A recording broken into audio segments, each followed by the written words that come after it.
Hello everyone. तो हम आज बात करने वाले खेसारी लाल यादव जी के एक बहुत ही शानदार सॉन्ग के बारे में जो कि रिलीज हो चुका है। फुल वीडियो सॉन्ग देवी गीत 2022 का बहुत ही ज़बरदस्त और बवाल सॉन्ग है।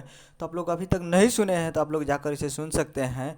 और इसे गाए खेसारी लाल यादव जी और म्यूजिक दिए हैं रोशन सिंह जी और लिखे हैं विशाल भारती जी। और इसे लिखे हैं विशाल भारती जी जो कि आपको स्क्रीन के ऊपर दिखाई दे रहा है। जो कि इसकी टाइटल रखा गया मैया के गोहरई थी। जो कि फुल वीडियो सॉन्ग रिलीज हो चुका है Chandanpura films presents Bhojpuri YouTube channel पे मैया के गोहरैती। जो कि फुल वीडियो सॉन्ग आज 29 तारीख को शाम को 5 बजे फुल देवी गीत सॉन्ग रिलीज किया गया है Chandanpura films presents Bhojpuri YouTube channel पे। चंदनपुरा फिल्म्स यूट्यूब चैनल पे फुल वीडियो सॉन्ग जाकर आप देख सकते हैं।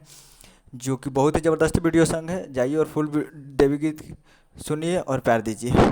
तो उम्मीद कर रहा हूँ वीडियो अच्छा लगा तो चैनल को सब्सक्राइब करके बेल आइकन प्रेस कर दीजिए ताकि ऐसे खेसारी लाल यादव जी के लेटेस्ट न्यूज लाते रहें। तो जाइए और वीडियो हम डिस्क्रिप्शन में लिंक दे देंगे तो जाकर वहाँ से देख सकते हैं। मिलते हैं अगले वीडियो में, तब तक के लिए जय हिंद जय भारत।